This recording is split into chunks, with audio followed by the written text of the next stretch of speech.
nk'abandi umurundi mu bajene baba ngaha mu Bubiligi comparé abandi bantu je sinaje fise ingorane naje kubafasha solution muri kiya gitabo mwabuze mushaka kwandika cama solution amazi muri Tanganyika amazi iminsi aduga abantu barafasha amakredi yo kubaka amazu ntibayana babe mu indani hariho technology y'ama tetrapode ni ikintu bwinstalla mu mazi ikabloka amazi ntasubire kuduga hari abantu benshi nk'abajya ba mu Gatumba n'abantu bose bari kuri plage n'abantu bose bafise ikintu kiri à côté de l'eau ou l'eau peut atteindre un port par exemple port mu misi mikebera tubwiye ko ishobora gutwagwa donc ni solution je sindi par exemple igituma naje ko poser question c'est je sais pas à qui m'adresser sindi umuntu neza kuvugana nawe ne kandi je nshaka kwitahira muramuzi yitwa Ndayirukiye Cyril akaba yaheruka kwitaba Imana mu misi yahe mwaka uheze ibintu byashika tuvyumva nk'uko umenga c'est une histoire twavyumvira ngaha turi ngaha ubu nazananye je n'umwana hanyuma ukuntu vyagenze rero ikintu cagiye kumbabaza nuko yahavuye yitaba Imana yitavye Imana umuntu akiyumvira bikamusiga amaproduit menshi akaza n'indege twamaze kwishura le transport bo baba bironke amafaranga yabo murabe ingene mu bishira mu ngiro kugira ngo ibintu bigende neza ikindi nagomba gushikiriza ni icivugo kikunda kuza kiravugwa ngo ntukorako mwese muramaze kumva ngo ntukorako muramaze kubyumva ibintu rero byantukorako ivyo bintu rero byantukorako ntibishobora kubana na ca kivugo c'igihugu mwe mwashiraho hari ikivugo mwashizeho muvuga muti umunwa wose uronka icurya umunwa wose umufuko wose ugira amafaranga none mwe mwumva hari abavuga ngo ntukorako abandi nama mugaca muvuga ngo mugaca muvuga yuko umunwa wose uronka icurya mwe mwumva ko ari kibazo nagira ndabasabe ngaha aba uyu muntu urabona gaprezi raba uyu muntu urabona uyu muntu raba uyu muntu nitwipfuza yuko uyu muntu ashonje gutya twosubira kumubona mu Burundi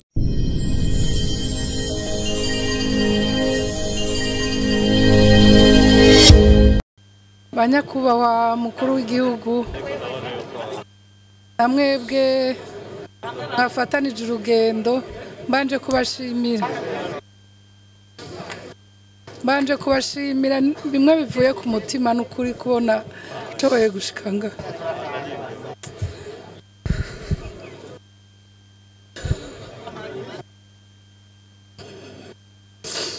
murambabarira nagize emotion nyinshi jewe rero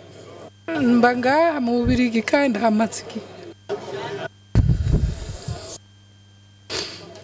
ndahamaze igihe mugabo nkaba naragize ingorane zimwe zidasanzwe i Burundi umugabo wanje muramuzi yitwa Ndayirukiye Cyril akaba yaheruka kwitaba Imana mu misi yahe mwaka uheze ibintu byashika tuvyumva nk'uko umenga c'est une histoire twavyumvira ngaha turi ngaha ubu nazananye je n'umwana hanyuma ukuntu vyagenze rero ikintu cagiye kumbabaza nuko yahavuye yitaba Imana yitavye Imana umuntu akiyumvira bikamusiga mugabo nukuri abantu baratubaye hafi kandi nagira ndabashimire ko mwadufashije tukamuhambana iteka nukuri bikiba twasa n'abaguye nta n'umuntu yumva umenga yarengewe vyamusize mugabo twarashoboye kuza turamuhambana iteka nukuri mwaramuduhaye kandi bambwiye ko mwigoye abantu bigoye cyane kugira baza baramwunguruza bamuvana barondera morgue babura basubiza birateba burira ngo burabirira ko nukuri nagira ndabashimire cyane gose hanyuma narandiriye numvise imigambi yanyu n'umugambi nari maze iminsi je niyumvira ego naramugaye kandi ubwo bumuga ntibwavuye ku kindi imbeho yino yaramereye nabi nukuri ngira ngo umwanya mwahamaze mwawuyumvise imyaka rero ndahabaye naje nari nishoboye sinari bwamugare nari nkomeye nazanye umwana akiri muto hanyuma shaka yigira haruguru kugira ngo narabe yuko amashuri yo yiga akayaheza tukazosubira inyuma afise bagaje atahanye y'ivyo yize none uwenye ayo mashuri yayahejeje aho mperuka i Burundi rero barambwiye baterega na hariya ibi bintu byose biri mu minwe ya leta none gutaha ndiko niyumvira gutaha je nzoshikira hehe nariko niyumvira mbega yemwe umwana ko akiri muto wewe bizogenda gute hanyuma narandiriye igikuru nashaka kubaza nuko nukuri mwoshobora kunshikiriza nabikeye basi umuntu akabishikiramwo kuko ngaha naho nzoguma je harananiye navyo noshobora kuguma ngaha umwana nawe mfume ngende kuburira zoshikira kuko nawe nyene ntashobora kuguma ino wenyene nahakuze ategezwa kuzogaruka je numvise amajambo mwavuze nyakuba mukuru w'igihugu nukuri nagiye numva mosoza korokera hasi ngo ntaho zirugwanko rwa nyina canke rwase nta mwana yoba victime nta muntu yoba victime y'ibintu atakoze nukuri iryo jambo ryanezereje hanyuma rero umuntu atarandiriye vyinshi ingira ngo iciyumviro mwacumvise nukuri ntabara mukanshikiriza bike canke ibishoboka umuntu akaza akicara nta kazi nkikora nta mutongo nkirima ntajyo ngishobora mugabo ibiriho umuntu yogerageza akavyicaramwo akagerageza akabiteza imbere kandi byariho n'ukuri bishobora gufasha umuntu kandi bigafasha n'abandi jewe mu majambo make nivyo reka ndeka abandi bavuge kandi buriko burira murakoze cyane ndakengurutse inyishu muza kumpa kugira ngo nitwirirwe turakiteba ko icyo kibazo icambere muzi mu mategeko nuko niyo umuntu ariko ariha indishi twakonjigale ntiyigera ibamwo mu byo bashobora no gufata inzu y'umuryango yama iri sacre aho rero nagira ngo nkuremeshe ingira amategeko abivuga inzu y'umuryango iminsi yose iri sacre nivyo rero urumva ibindi byose baja kuraba mu mategeko mu gico cyo ngenda kubwiye yuko ico ndakizi novuga yuko ntushaka kuvuga ngo wabuza utaha mugabo kubera iyo atabantu bahaba leta urumva ni nkuko ntiba iri twa familiare mugabo nk'ubu iyo mwari Bujumbura mwoca muvuga muti ngiyi inzu y'umuryango mukayibamwo ico ndakizi urumva ibindi byose ibindi ni ibintu biri mu mategeko kandi nakubwiye yuko umuntu naho aba yacumuye aguma ari umurundi aguma ari umuntu icyo yituma afatwa nk'umuntu bandanya rero abandi ngirango ngaho arashobora guca arema ashobora kuvuga akantu gatoya ka raporo n'ivyo by'inzu kuko nababwiye ko ntaco ngishoboye gukora kugira ngo umuntu agira ati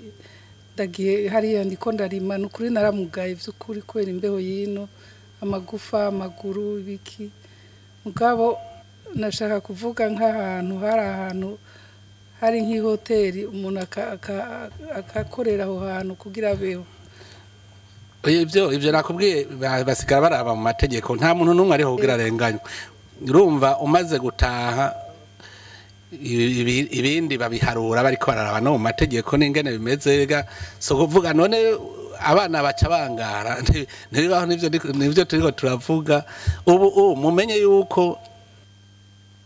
ubutegetsi bw'igihugu bukora bukurikije ubuntu nayo none tuvuze leta vyeyi bamwibaza ko turiho tuvuga iki ntituriho kugira ngo dutoteze abana b'igihugu amategeko niyo aca atunganya murumva yuko mugabo deja intambwe yo gutaha mwamaze kuyumva hanyuma ibindi bisigara bica bikurikira rero baraba ingene bigenda ibyo rero sinoca mvuga ngo ngaha niho nobikorera urumva yuko ari ibintu bica mu ma procedure ubundi nabaze ntaco niwashika uzoheza tubigira nyakubahwa mukuru w'igihugu na je mperuka mu Burundi mu 2019 igihe mperukayo naringiye kuraba dossier yari maze umwaka muri parke ya Mukaza ngiye bambwira bati dossier yawe tugomba tuyiheze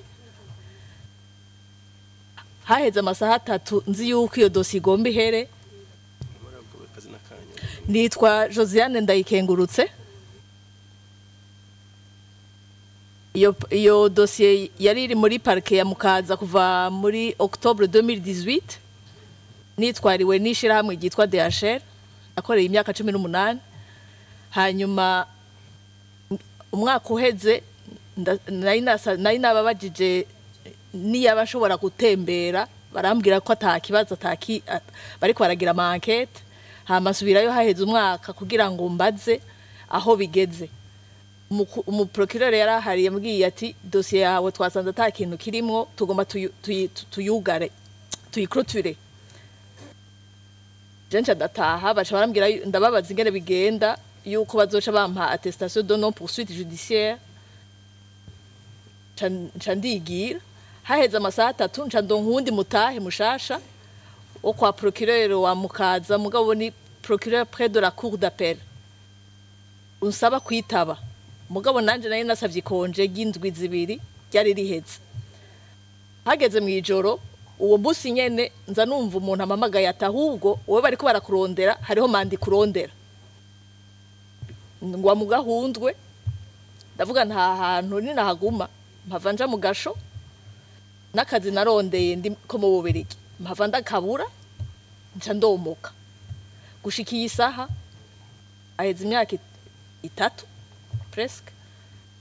iyo manda iracahari iyo dossier nubu iracari enquête sur enquête ariko ico nashaka kubasabaga mukuru w'igihugu nuko abantu batokwama baje inyuma bakoresha igikenye kugira ngo amadossier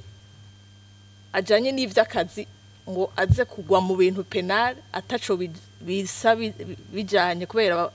bakora mu abaza amategeko bavuga yuko le dossier social le dossier pénal sursoit le dossier social muri make hari abantu benshi bagwa mu mporero yuko bitwariye ababakoresha kubera akazi haba hari ibibazo mugabo kugira ngo ntihagire naho bija urubanza ntigwigere ruvaho ruri aca baruhagarika ntigwigere ruvaho ruri ubu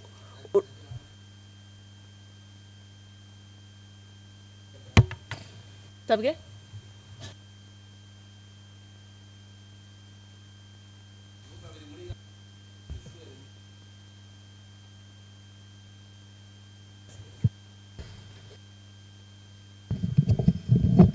nagira mvuge yuko ivyo bijanye no mu butungane koko amahinyu arimo mwama mwumva ndiko ndabivuga nivyirirwe biragusaraza n'ukundi aha andazi yuko muri parke nama ndiko ndabaza imisi yose uyu muntu numvise afungiwe ikimbwira ingingi mupfunga nama nabatabaye urumva rero gusa ingorane kubera kare umwizero mu nzego z'igihugu ntiwari munini nico gituma umuntu yumvise ngo manda yumva ko kabaye mugo uragenda babwire ivyo birabaho umuntu agashaka kurenganya umuntu washaka nkaho je kubera amaze kuronka ibintu vyinshi amahinyu atari make ubu hari n'abantu muburana akarabatije kugira ndamwegeke reka duyihindura dossier penale bagacavuga ngo ro penale tiero civil aneta exactement urumva rero mwene ivyo iyo tubimenye twebwe duca tubabaza kandi bica bitoga umuti mugabo iyo uciye hunga naho urumva ntibizoterwa umuti none ndazobipfuka uciye wiruka ivyo rero vyama vyabaye je ndazi abantu maze gukura mu mabohero parake zabajanye benshi baca banyandikira ikete banyandikira message ngaca mbaza uyu muntu bimeze gute bakambwira none uyu yarakwiye gupfungwa ibi vyajemwo penale gute haba hariho abantu rero ivyo bari barabimenyereye mugandazi yuko ubu uko buca siko bwira ibintu biza birahinduka hariho n'umuntu uvuga uti none basi naho ari dossier penal ko atari dossier mbona y'ubwicanyi bukomeye kubera iki atoburana yidegevye ntaye kazobazi kamukubita mu gahanga ivyo vyose muhamuvyumva avuga nti sinumvige n'umuntu atari umwicanyi apfungwa hariho aba escrow bavuga ngo urumva ari umu escrow ari iki ubu rero hari n'icigwa mu butungane mu bushikanganje bw'ubutungane bariko bariga ubunyene nababwiye uretse bimwe nababwira vy'abana bapfungwa batakoze icaha hariho rero nibi vyabo bapfungwa atarabicanyi kefere none bokora iki urumva akavuga ati none nk'umuntu yasomoye igitoki uciuja kumupfunga akamara amezi n'amezi urubanza rwe rukazocibwa heze imyaka 3 ati none ngaho tuba twungutse iki ivyo rero nivyo turiko turiga wewe rero ahubwo vyiza warukwiye kuza kugira ngo emwe mu bisanzwe je ndabizi ababura amatare nk'ubu iyo haba nk'ubu wari gucuka ivuga ubwo nyene kandi ndabizi wavuze uwo mu ntahangwa niwe bamaramarije ku kibuga procureur wo mu ntahangwa bamaramarije ku kibuga kandi jewe nari naramubwiye nti wewe usagumeze uko wewe uzobona ikintu umuntu yavuze ngo nk'ubu ngo umugore ngo yishe umuntu ngo afise ngo umwana w'amezi 3 ngo ntashobora gupfungwa hari umu procureur ntuze none nk'ubu baciye abiciwe umuntu baciye bamwihora nawe bakamwica ninde bamwisha none ivyo samakosa urumva leta iba yase gukingira umuntu iramuretse bamwice urumva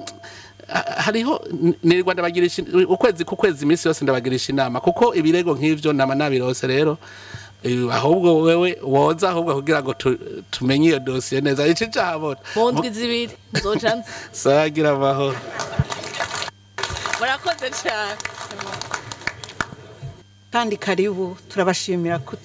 kubabona imbere yacu jewe ikibazo cya mbere nashaka kubaza ni ikibazo tugenda gusaba muri ambasade bakadusaba ico bita nitwa Chimpayero Kadi mvuka ifota muri komine Ndava ikibazo cya mbere nashaka kubashikiriza ni kibazo tugenda muri ambasade tugiye gusinyisha agaprocreation haraho kaba kanditswe mu Kirundi haraho kaba kanditswe no mu Giswahili hanyuma bakatubwira ngo nitugende ngo kwa notaire hanyuma kwa notaire uwo munotaire hari uwo munotaire yabyitoreye yironkeye akamarshe aradusinyira mugabo jewe numva ivyo bintu ntibingiye ko je ndagenda ku munotaire wanje ndamubaza nti mbega ibi bintu kubinsinyiye donc kubinsinyiye uravyuba ati ibi bintu jewe ndabigusinyiye kuko ndakuzi yaba ntari ndakuzi navyo nagusinyira hanyuma jewe ntaco yansavye urumva yaranzi umunotaire wanje candaza ariko uwundi munsi ndaherekeza umuntu sinzi ngaho Buruseli bambwira je bacabambwira bati genda ubanze ugende kwa notaire bwambira sinari ndabizi tujye kwa notaire kubera iki notaire ni warabe ibintu byo mu Burundi niho rero twagenda kundi mu notaire hanyuma aratwaka amahera turamuha je nkavuga nti none ambasade ibiri ngaha kubera amafere y'abarundi iserukira abarundi kandi muri ambasade hariho service juridique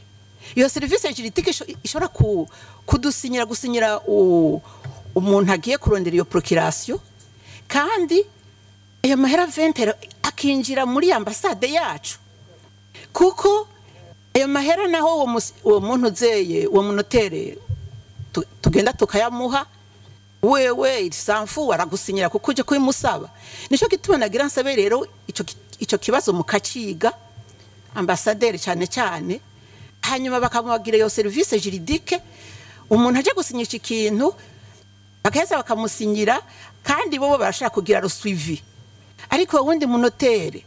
adusinyira inariye na fera aragusinyira ukamuha iyo 20 yo 30 euro nta bindi hari nta na dossier yagira nta na kimwe arakugira ico gipapuro akagusinyira ukacugenda ico cyari kibazo cya mbere nashaka gushikiriza sinze ko abandi bari bwaciyumvira ikindi kibazo cya kabiri nagomba gushikiriza ni ikibazo mwari mwabivuze na mwebwe, kuko iyo leta ikunyaze nk'uko tubivuga iragushumbusha. jewe umutama wanje yarafise itongo, hanyuma iryo tongo ndibuka naho aha ndakuze, nibuka ko ari Kamatari yashinze akarimbi, nari mfise imyaka 6 7 ico gihe bashinga ku karimbi. Mugabo iyi ntwaro yaraje ivuga iti iri tongo ni rya leta, amareta yose yarahaciye kameme, urumva kuva Kamatari akiriho mwumve ari we yashinze ku karimbi. Mugabo leta burugumese aravuga yuko arakare ari tongo rya leta, bararitunyaga, barakubita musaza wanje baramuboha, hanyuma n'ubu rero baca baraza baranubatse no kubaka iyo nzu, sinzi ico bayikoresha. Twese turafise umugambi, turashaka kwitwa l'enfant du pays, c'est-à-dire tukagira ikintu natwe iwacu gituma cyerekana yuko turiho dushaka guteza imbere igihugu. Aho hantu natwe twari tufitiye umugambi gukora ikintu ca association cyo gufasha. Mbere no twashaka kugikorana, yari umunevi wanje abari muri Norvège, twagomba kugira un centre kuko hari hôpital, kugira ngo tugire ibintu, kuko ari umupisiate tugire twita abantu baba bagwaye mu mutwe. Yari yarose na financement. Mu givyo byose byarapfuye kuko twaciye tuba décourager kubera badutwaye aho twagomba gukorera. Leta nayo yadutwaye ntidushumbishije, ntigize ati uwo musaza wanje aragenda imisi yose kuburana, akambwira ngo ndungikira amajana ngo 200,000 ngo ngiye kuburana. Nayo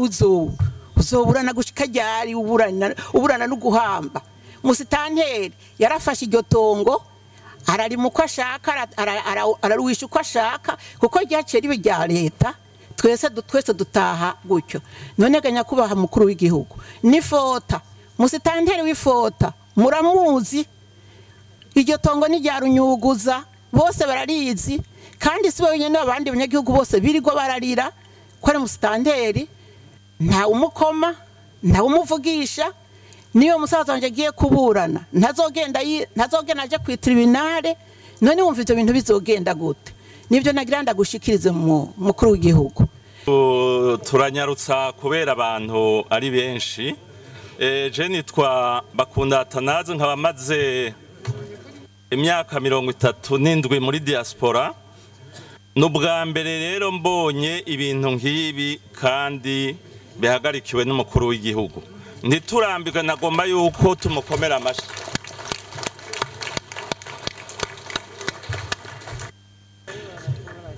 Ego bwa mbere niryo jambo nyene ryo kubashimira kugira ngo mugume mubandanya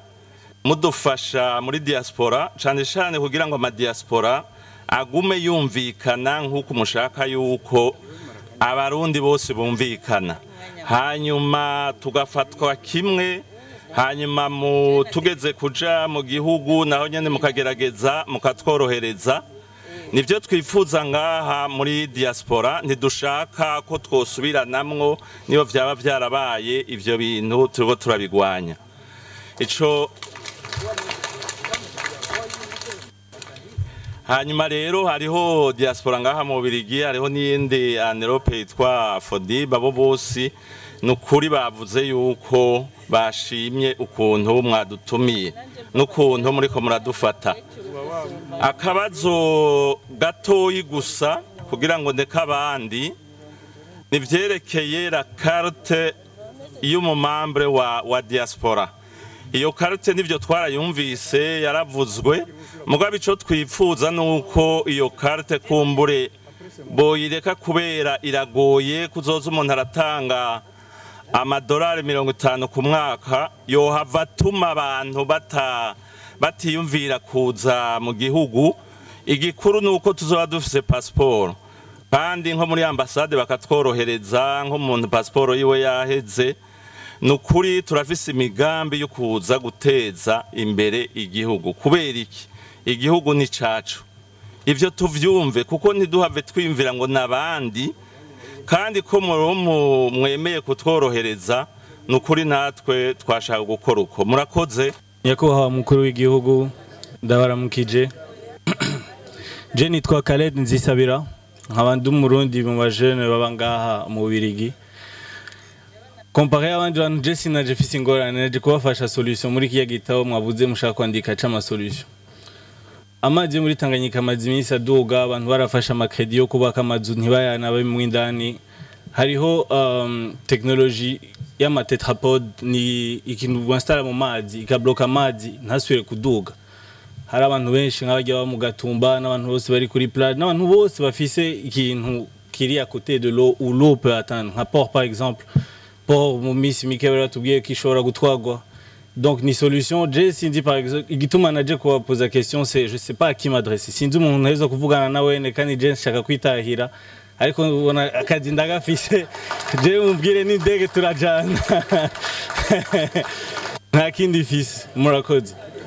Nesawa cyane ntamwumva je ndakunda abajene abajene bafise ivyiyumviro ubwo nyene ucubona aha twebwe abatama nta numwe ariko ariyumvira ico cyataye kingene twoshobora kuvyevita uzoce iyo projet uzoje kwa ambassadeur ama muyitunganye neza azoca yiturungikira kugira ngo uzoza usanga ushika usanga abo mukorana bamaze kwitegura. Murakoze cyane. Vraiment ibyo avuze nivyo nitwe tutegerezwa kuba ku Burundi kandi ibyo bavuga byo kugira gute na gute bavuga ngo hica ubwoko hica ubutegetsi bubi. Nawe perezida wacu turagusabye turagusabye dushimitse turagusabye dushimitse ubandanye gutyo ubandanye n'icyo cyiyumviro. Nta muntu azokuba ku Burundi atari umurundi. Umuntu akunda Burundi wese nagufashe kuba ku Burundi. Kandi ngira mwarabonye akarorero ngaka usambu yarakoze mu Buyenzi n'abantu dufashanya twabe twenyene ditusaba leta ngo dufashe mugabo wiyumviriye ngo aba usambu barakora uzodufasha Sambo oye kandi ndagushimiye kuri ico cyumviro. Ikindi ndashaka kubaza bamaze kukibaza kandi bamaze kubaha inyishu. Twashaka kubaza ikintu c'ico ca Obera kuko twaye utuntu ushiye abantu bamuhira izawadi ngo Obera riha utwaye igikwembe kimwe n'ikirato kimwe ukirihire. Vraiment ico turakigusavye usanze umuntu arengeje ibintu bishasha 10 aramurihisha ariko ibintu ibi tutoragura ngaha tushiriye abantu bigorewe hariya turagusavye udusabire Obera reke kuturihisha. birashitse urabona ko hariho uri kwaravyegeranya. Colonel Rwasa Zakari navuye i Burundi en 2003 kandi kuva nkivayo sindasubirayo ndagenda ngarukira Nyamata mboni iwacu ibwambarangwe sinjeyo. Proposition jewe nukuri umwamvunze mwamye muvuga nawe umuhungu wiwe niwe yambara ifti ndi Ariege Olivier sebukwe niwe yaje kundaba bwa mbere mwigereza rya Mpimba wansabiye sorti ya mbere yigeze gukora muri Morutier nguyu APRODH ndajya kuva sindaje Burundi kandi jewe naranditse igitabo cyamaze imyaka 10 kuri Clé USB. Jewe nakuze nakuranye n'abana bo kwa Kinyamazinga kwa Baramba kwa Rusimbi n'inshuti zanje i Burundi ndi umurundi kandi umurundi w'umutima n'amaproje ayo bavuga kwa utabatutsi dawe yanyita Zakariya hasaba ingabo wa mutu wanje we mwuzukuru wa Ndarusehero wa Gwasha rwa Ntare Rugamba nta kuvuga ayo majambo sha genda ugira ukora ibikorwa nja mu seminari nkuru umuzibirigi niwe yavuze ko ntashobora kuba patiri ikubera iki uva ibusoni cya buri bwambarangwe Simoni nta mwana ko ari uwiwacu ko kiretse Imana yitore ntandavayo ntangenda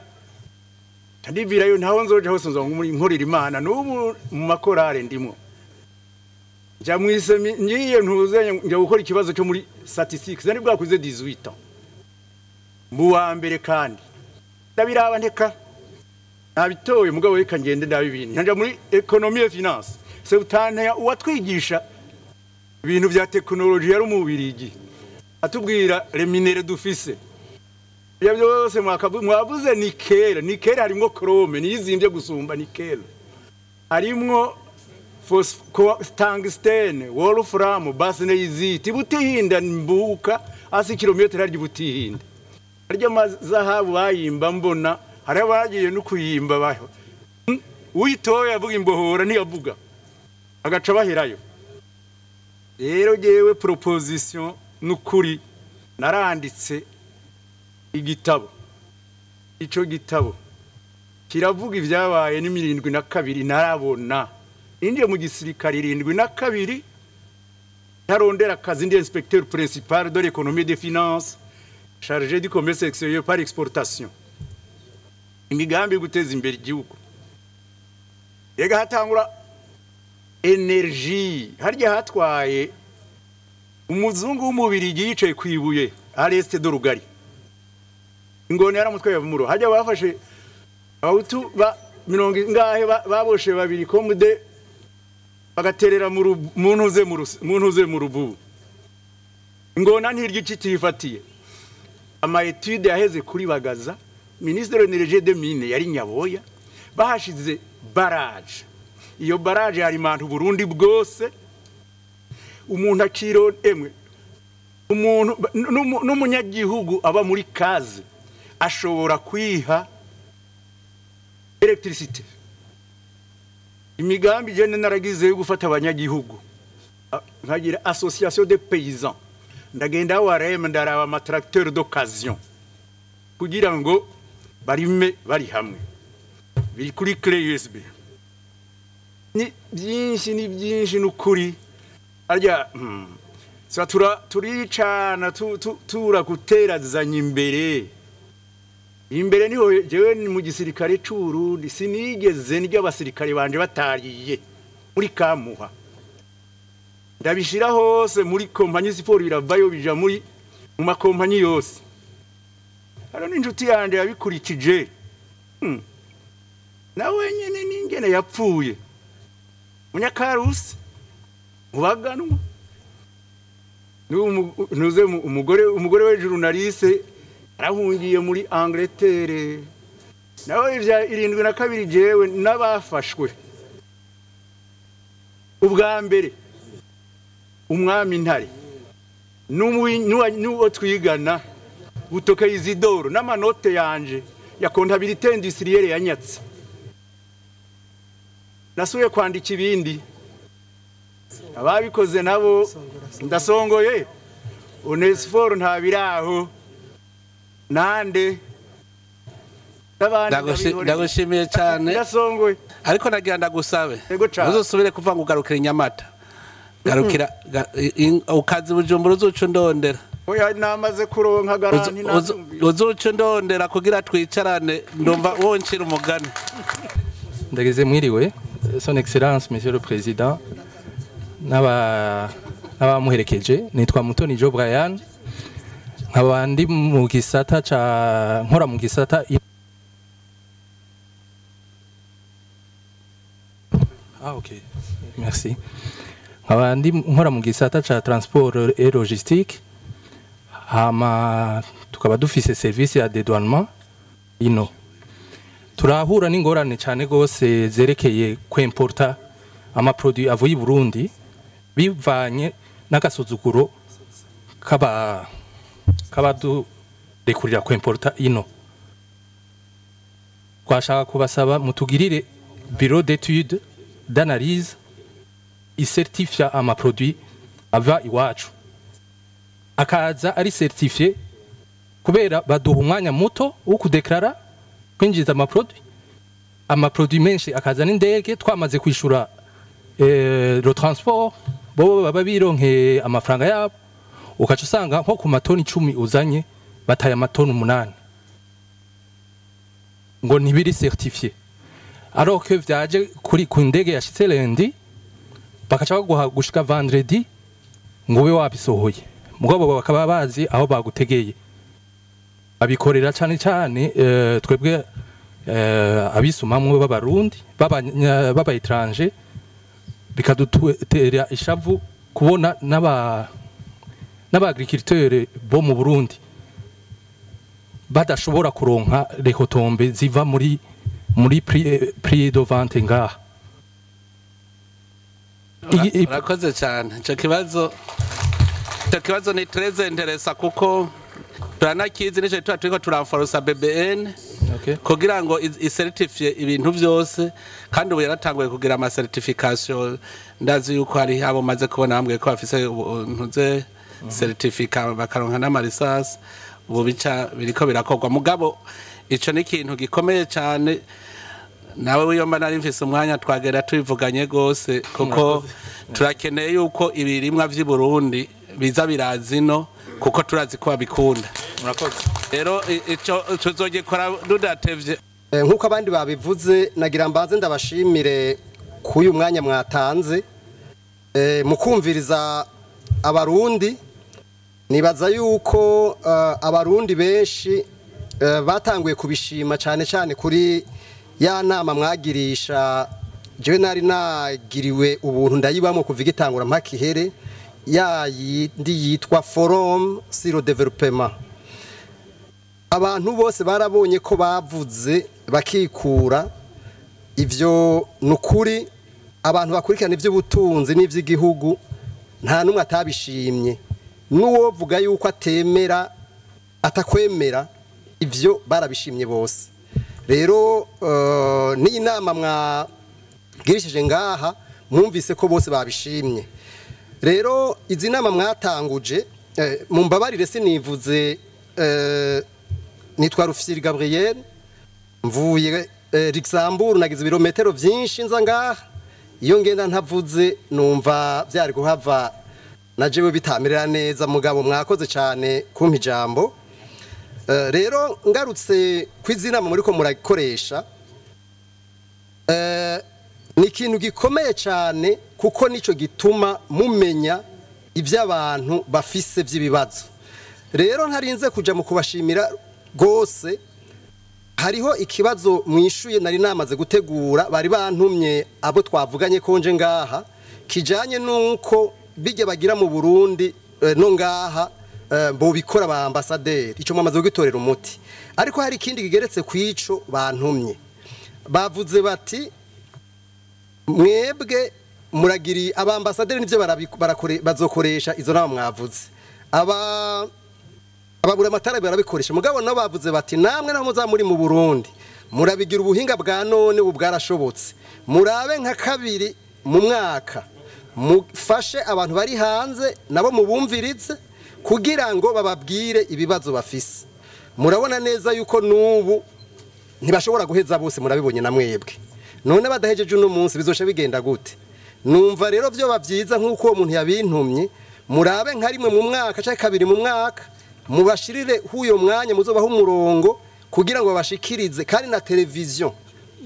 n'amaradiyo bavyumvirize kugira ngo mu vy'ukuri kandi n'inzira yo kubegeranya no kubiyegereza numva rero ico kintu kigarukako hamwe mwogenda mubishuye mukavuga yuko bikunda canke bidakunda byoba byiza cyane kuko barabishashaye gose ico ni cambere ikigira kabiri nagomba kuvuga mwavuze ibintu bijanye n'intwari bereye ndabibona ingene mu bivuga ndabimazemmo imyaka irenga 200 ndi muri ivyo narabonye ibibazo birimwo twese batwita abasazi nitwa abantu bose biruka ko babona ko umengo umusuma ntagira umukunzi umusuma n'umubandi je ndamwita umunyoni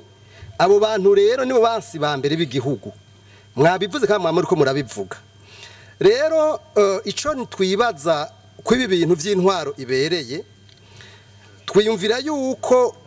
muraba ukungene amajambo maze gushikiriza menshi cyane by'ukuri yoja mu ngiro ndazi yuko muri ko muragerageza kandi si byoroshe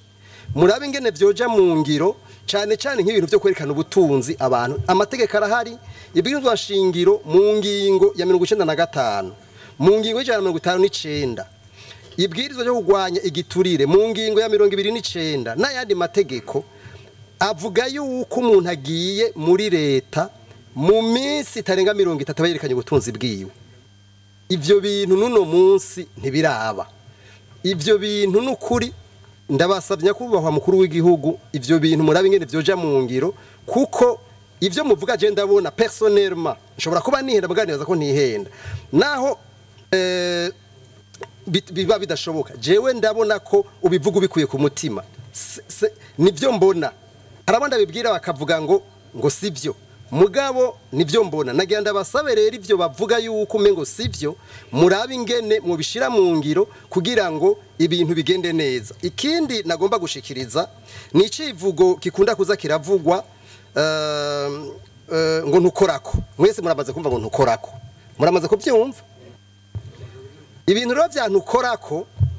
ivyo bintu rero byantukorako ntibishobora kubana na ca civugo c'igihugu mwe mwashiraho hari icivugo mwashizeho muvuga muti umunwa wose uronka icurya umunwa wose umufuko wose ugira amafaranga none mwe mwumva hari abavuga ngo ntukorako abandi namwe mugaca muvuga ngo mugaca muvuga yuko umunwa wose uronka icurya mwe nimumva ko ari kibazo nagira ndabasabe mutegeke mu mugambwe ico civugo bikureho ntizosubire kuvugwa uzokivuga azobasa n'ubuhemukiye igihugu kuko ntibishoboka ko bamwe bavuga ngo ntukorako none mwumva byogenda gute ivyo rero numva by'ukuri byoba byiza gusumba icanyuma nagomba gushikiriza hari ikintu mwavuze cy'amafaranga amaze kugaruka imiliyaridi 4 jewe ndi mu bantu bakurikirana budget cyane y'igihugu muraraba ko ayo mafaranga agaruka bataca bayashira ahubwo bataca bayanyuruza kandi reka ndababwire mwese murazi ico bita processus budgetaire bihera kuri lettre de cadrage gushika kuri contrôle de l'exécution budgétaire jewe ivyo ndabikurikirana kuva kuri lettre de cadrage budgétaire gushika kuri rapport d'exécution budgétaire ubu rapport d'exécution budgétaire zimaze imyaka 5 zitasohoka kuri hariho rubrique iri mu byo bita recettes exceptionnelles hariho rubrique yitwa recouvrement des fonds détournés iriko 1,250,000 francs imaze ko ku imyaka irenga 34 none iyo rubrique iri yitwa recouvrement des fonds détournés hariko 1,250,000 mwe mukovuga ko hinjiye 4 miliyari none yatwawe nabandi amahera depo nta faranga na rimwe nta mukozi wa leta numwe afise uburenganzira kudepansa amafaranga adaciye muri budget ya leta abari umusuma none amafaranga bacaza kuyakoresha he haca yitwa ngo ikacagira izina iriye je ndi umukontable ndabizi none acajahe rero wewe rero hisha ndaguhinyisha urakoze cyane rero wewe ndazi by'ukuri kutari umusuma nabivuga iminsi yose nturi umusuma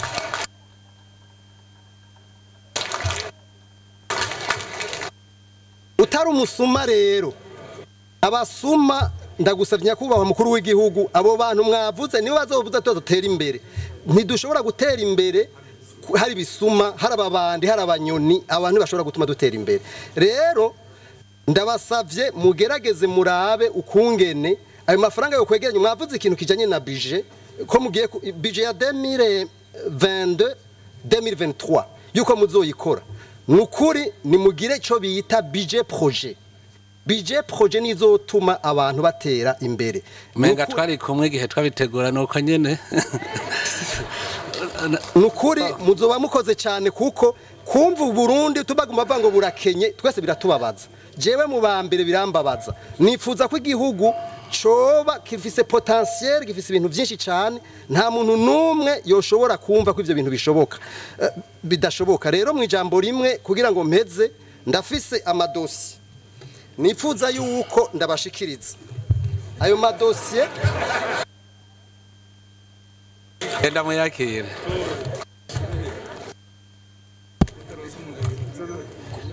kubera ari byinshi nifuje yuko muvyiyakirira mwebwe nyene babashikirize mwebwe nyene muvyiyakirire kugira ngo uwo n'umuvugizi wanje yego kugira ngo urumva ejo uyu muntu murabona uyu muntu ngaha baba uyu muntu urabona gaprezi raba uyu muntu urabona uyu muntu raba uyu muntu nitwipfuza yuko uyu muntu ashonje gutya twosubira kumubona mu Burundi ntawe twipfuza urana hari umwe aho hari n'undi tuvuga rumwe nivyo bitwica tuvuga rumwe ntugire ikibazo